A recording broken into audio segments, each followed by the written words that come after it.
Alors c'est tout à fait faux, venez je vous explique. Jour 6, action. Qui vous a dit que les personnes aveugles ne peuvent pas travailler ou occuper des postes importants? Peut-être que vous l'ignorez et c'est tout à fait normal si on ne vous l'a jamais expliqué. En réalité, les personnes aveugles ou malvoyantes, ou avec un handicap tout court, peuvent exercer une activité professionnelle à condition de disposer des outils adaptés. Par exemple, pour naviguer sur Internet, faire des achats, déclarer leurs impôts ou tout simplement envoyer un mail, elles utilisent des technologies d'assistance, comme par exemple les lecteurs d'écran.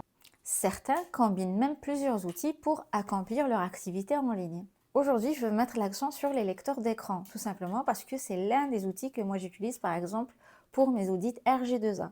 Alors, c'est quoi un lecteur d'écran? Un lecteur d'écran, c'est tout simplement un logiciel qui va venir lire tout ce qu'il y a sur votre écran ou sur votre page web.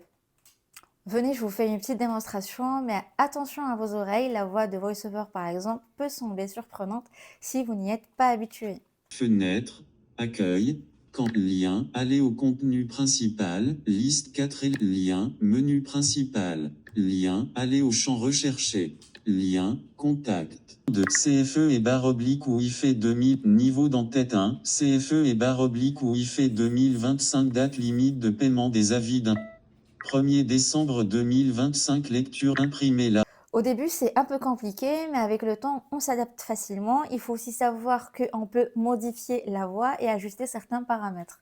La vie semble un peu plus facile maintenant, mais en réalité, ce n'est pas le cas lorsqu'on tombe sur des sites web ou des applications web qui ne sont pas accessibles.